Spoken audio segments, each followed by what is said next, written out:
Olá, eu sou Fernanda Marinella, presidente da OAB Alagoas, e nós estamos aqui hoje para mais um OAB Cidadania, programa transmitido pela TV Cidadã, do Tribunal de Contas do Estado de Alagoas. Nosso programa de hoje vai fazer um balanço da eleição que ocorreu no último dia 2 de outubro. O que aconteceu na capital, Maceió, e o interior do estado, nesse dia tão importante para a democracia, tão importante para o exercício da cidadania, tão importante para cada brasileiro. A OAB, que sempre teve um papel importante na luta por eleições limpas, no combate ao Caixa 2, na defesa da lei da ficha limpa e assim outras tantas bandeiras na luta pela Constituição cada vez mais democrática e uma sociedade cada vez mais consciente. Aqui na OAB Alagoas, a atuação teve um papel importante da Comissão de Combate à Corrupção Eleitoral. Presidindo essa comissão, doutor Aldemar Mota, que está aqui conosco hoje para falar um pouquinho do que aconteceu no último dia 2 de outubro aqui no estado. Doutor Aldemar, a OAB Alagoas teve um papel importante no combate à corrupção eleitoral, no combate ao Caixa 2 e a Comissão de Combate à Corrupção é que estava à frente, então, de toda essa atuação. Como a comissão organizou seus trabalhos, quais os serviços que a OAB prestou e continuará prestando para o segundo turno aqui na capital? Qual foi a atuação da sua presidência nesse pleito eleitoral? Fernanda, é um prazer voltarmos aqui a esse espaço de democracia, a TV Cidadã. É um momento para cumprimentar aos seus telespectadores e para dizer que houve efetivamente uma festa democrática.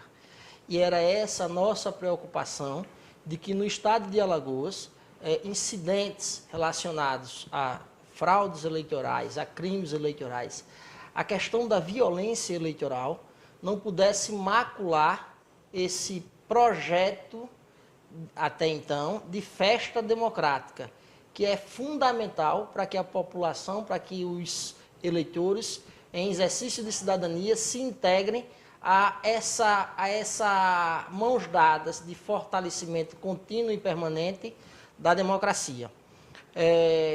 No final de julho, 24, 25 de julho, estivemos nomeados, tomamos posse e logo em seguida o resto dos integrantes da comissão tomaram posse.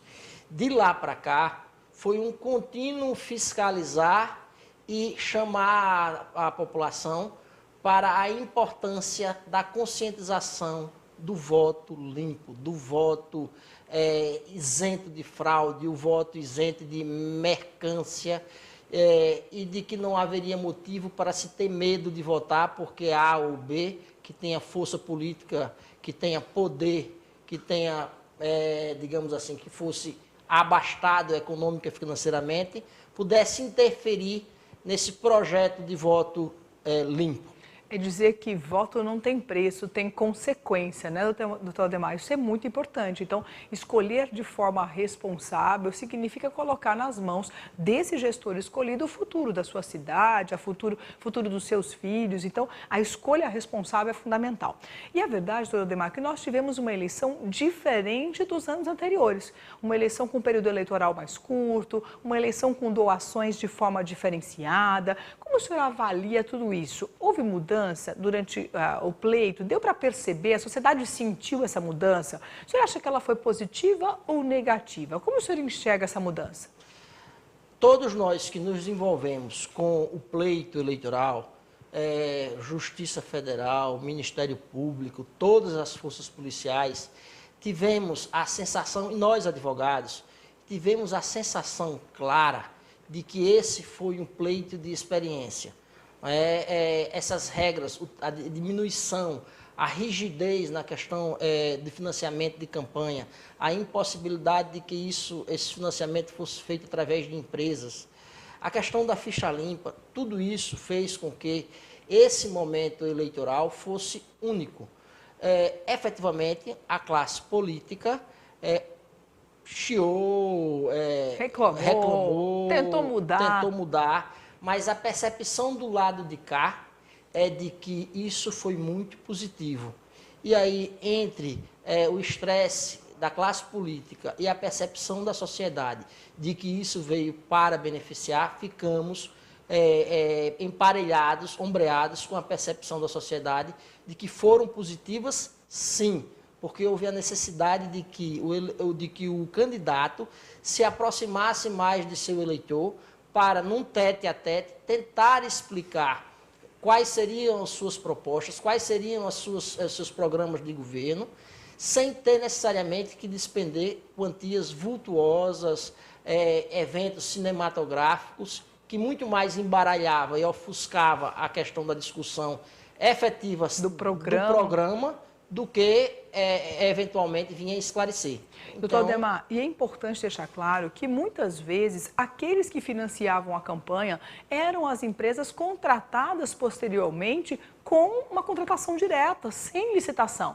Nós sabemos que muitas vezes esse financiamento já vinha com um acerto que, em eleito aquele candidato, ele teria então uma livre circulação, uma contratação sem os rigores, sem a formalidade da lei de licitação. E com o fim do financiamento nesse modelo, acaba então esse tipo de conduta, não é verdade? Isso. Se percebeu que o financiamento saiu das empresas e passou para os empresários. Muita gente mais abastada chegou junto dos candidatos, mas de toda sorte não existe lei perfeita. E o aperfeiçoamento da lei é um caminhar contínuo e, digamos assim, sem fim, porque todas as vezes em que a lei se aperfeiçoar, o pessoal, a turma que não gosta de andar certo, o jeitinho brasileiro, que não contribui, que não agrega valor cívico, ela vai tentar burlar essa lei. É sempre um jogo de gato e rato, né? Sempre tentando burlar a lei vai sendo corrigida e, mais uma vez, tentam aqueles que querem descumprir a lei burlá-la e assim vai acontecendo, né, doutor Aldemar? Então, é sempre uma construção. Agora, é uma construção importante para a sociedade. Nós não vamos conseguir mudar de uma hora para outra, vamos um passo de cada vez. E esse foi o momento importante. Nós conseguimos dar alguns passos no avanço desse processo eleitoral.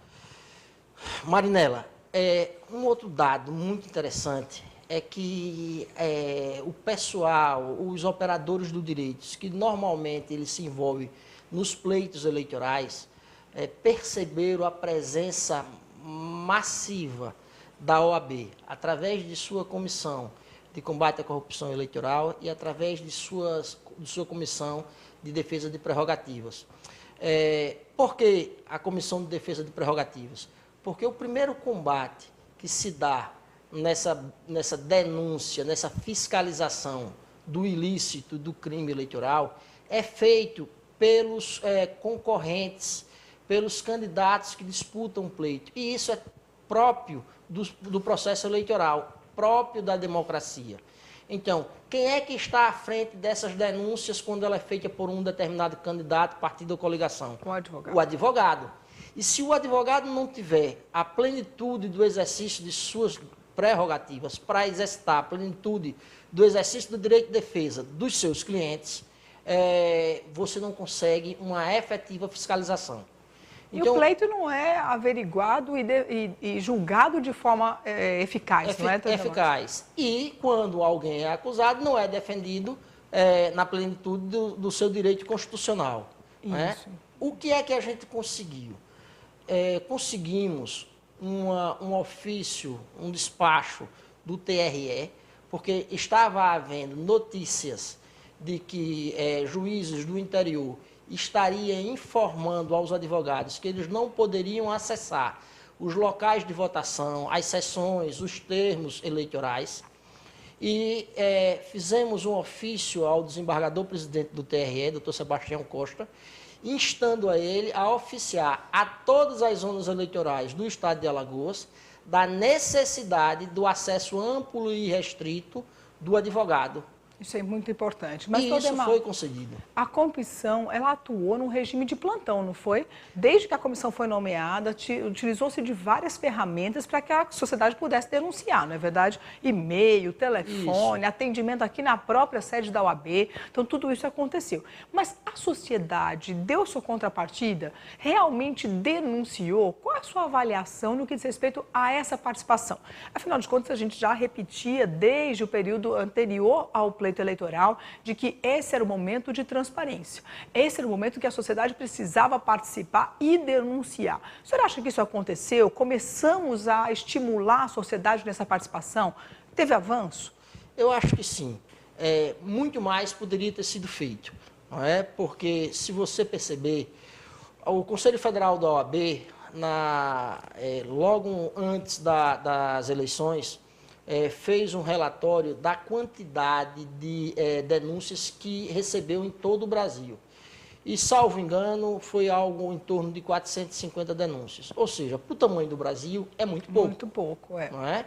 Ainda mais em eleição municipal, né? Ainda mais em eleição municipal, em que as relações são mais acirradas em face da proximidade dos concorrentes. Pois bem, tivemos 10% dessas denúncias. Em termos proporcionais, foi um sucesso absoluto. O número é pequeno, mas em termos representativos de toda a atuação nacional, teve um papel muito importante. Alagoas conseguiu avançar nesse aspecto. E a gente começou a perceber que o pouco tempo de campanha também prejudicou a população no sentido de ter acesso às informações, ter acesso aos mecanismos de denúncia, de sorte que só no final da campanha mesmo a gente começou a ter uma enxurrada de denúncias. Ademar, e uma outra questão importante é que a legislação eleitoral ela muda muito. E a cada mudança, o eleitor ele precisa aprender a nova norma. E ele só vai se ater a isso quando começa o processo eleitoral. Com o processo eleitoral mais curto, ele sequer tem muito tempo de aprender o que não pode, o que ele deve denunciar, não é verdade? Isso também dificulta um pouco, não é? Isso também dificulta. Tivemos também a experiência, Marinela, de que nós percebíamos os denunciantes muito temerosos. Nós só tivemos uma denúncia identificada. Todas as demais foram denúncias sob anonimato.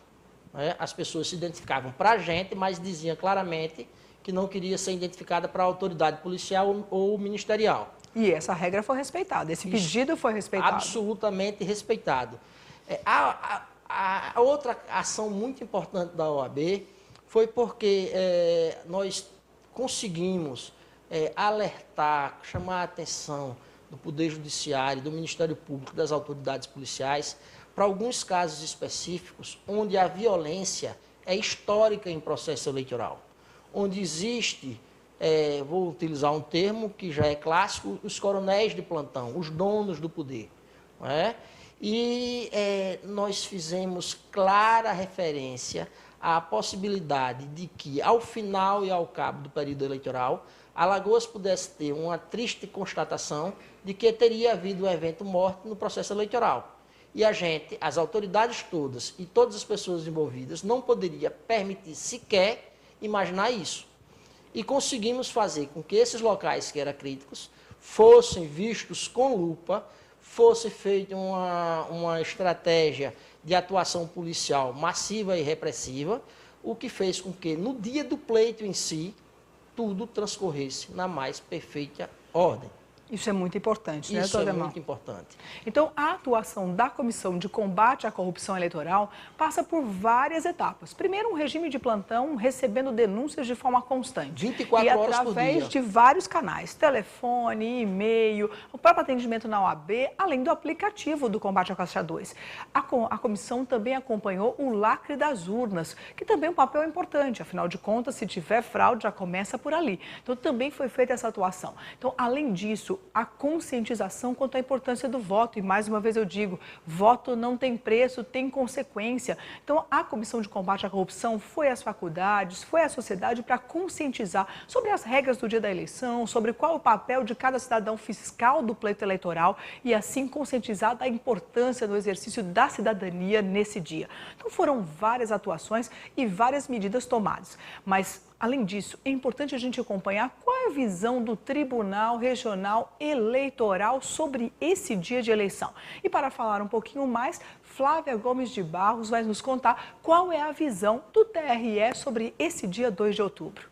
Uma votação tranquila. Esse foi o balanço do Tribunal Regional Eleitoral sobre o último dia 2. Eram esperados mais de 2 milhões de alagoanos. Agora, muitos não foram votar outros anularam o voto e também votaram em branco. Em Maceió, cerca de 480 mil eleitores votaram nessa última eleição do dia 2 de outubro e a capital vai para o segundo turno com os candidatos Rui Palmeira, do PSDB, e também com Cícero Almeida, do PMDB. Para fazer um balanço completo sobre essa última votação e também sobre o segundo turno, a gente conversa agora com a Flávia Gomes de Barro, que é assessora aqui do Tribunal Regional Eleitoral. Flavinha, como é que a gente pode fazer esse balanço? Foi uma eleição tranquila devido ao quê? Muitos locais não registraram filas, a gente teve uma pouca quantidade de urnas que apresentaram defeito. Como é que a gente pode avaliar? A avaliação que o tribunal faz, né, na pessoa do desembargador Sebastião Costa, que é o nosso presidente, é que foi uma avaliação tranquila, que todos os esforços que o tribunal enveredou desde janeiro, né, conversando com os políticos, depois conversando com as polícias, que realmente deram um efeito que a gente esperava, e nós tivemos uma eleição tranquila em todo o estado. Foram poucas prisões, né, alguns casos de boca de urna que tiveram pessoas assinaram o TCO, termo circunstanciado de ocorrência, algumas prisões ainda por compra de voto e crimes eleitorais, e alguns policiais ainda fazendo a segurança armada de candidatos, o que era proibido pelo Conselho Estadual de Segurança e pelo tribunal. Então, sem esses acontecimentos corriqueiros de toda a eleição, a gente considera que o pleito do primeiro turno foi muito tranquilo. Agora, não foi só apenas o dia da votação, né? Durante muitos meses, o TRE veio recebendo diversas denúncias, né? Como é que a gente pode fazer o balanço também dessas denúncias que foram recebidas? Quais foram os perfis delas e a quantidade? Olha, desde agosto, quando a gente lançou o Pardal, né, que é o nosso aplicativo online para denúncias de crimes eleitorais, nós recebemos mais de 1.600 denúncias. Essas denúncias foram processadas e encaminhadas diretamente aos juízes eleitorais e aos promotores eleitorais das diversas zonas do estado e aqui na capital também. Então, essas denúncias elas já estão sendo apuradas, né? São encaminhadas para os órgãos competentes, no caso as polícias, que vão dar o suporte aos juízes nessa investigação. E agora a gente espera que no segundo turno os eleitores aqui da capital eles continuem denunciando, porque o Pardal se tornou uma ferramenta direta entre o eleitor e o tribunal nesse aspecto de denunciar mais rápido os crimes eleitorais. Para esse segundo turno, qual é a expectativa? O que é que o eleitor tem que levar para votar? Porque muitos só levaram título, outros levaram, tinham dúvidas se um documento com foto, eles poderiam votar com esse documento com foto. O que é que eles devem levar necessariamente para votar? Bom, é obrigatório, né, levar um documento oficial com foto, pode ser identidade, passaporte, carteira de habilitação ou uma carteira funcional, né, que tenha fé pública em todo o território nacional. E o eleitor precisa lembrar que a votação é biométrica, mas o título de eleitor também é necessário se você vai justificar seu voto ou se você não sabe onde você realmente vota. Então, aqueles que tiverem com seu título de eleitor é importante levar também. Aqueles que não souberem onde votam podem procurar no site do TRE, www.tre-ol.jus.br, todas as suas informações do local de votação e da sua situação, né, eleitoral, para poder votar com mais tranquilidade no segundo turno. Há também aplicativos na Justiça Eleitoral, tem um chamado Onde Votar, que pode ser baixado diretamente no seu celular, no smartphone, e aí já para facilitar mais essa segunda etapa da eleição. Para orientar também o eleitor o que é que não pode, porque muitos levaram inclusive celular, não pode celular, principalmente na hora do voto, né? Isso. As regras, né, para propaganda eleitoral e para a hora da votação continuam as mesmas, tá? Não pode fazer a campanha na rua no dia, na véspera, ela é permitida até o sábado, só no dia da eleição não pode fazer nenhum tipo de manifestação coletiva. O eleitor ele pode se manifestar com um boto ou um adesivo, tá? Mas não está congregando com outras pessoas. E ele não pode levar nenhum tipo de equipamento eletrônico para o local de votação. A cabine é um dispositivo inviolável e aí não pode fazer a famosa selfie e não pode portar o celular, nem câmera, nem equipamentos de rádio, nada no local de votação. É isso, obrigada pelas informações. Conversamos então com a Flávia Gomes de Barros, assessora aqui do Tribunal Regional Eleitoral. Bom, gostaríamos então de agradecer a presença do Dr. Aldemar Mota e todo o trabalho desenvolvido à frente da Comissão de Combate à Corrupção Eleitoral, mas lembrando que nós temos segundo turno, então vem mais trabalho pela frente. Só para não deixar de citar que a OAB também se fez presente na verificação das urnas no dia das eleições.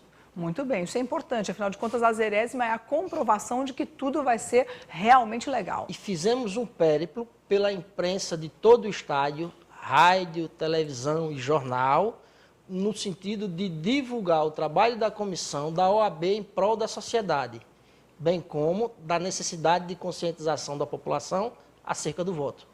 Bom, doutor Aldemar, obrigada por o trabalho e nós vamos então para mais um intervalo, mas antes disso você não pode deixar de nos acompanhar na nossa rede social, Facebook, Twitter, Instagram, OAB Alagoas, sempre atuando junto à sociedade. Bom intervalo e até já!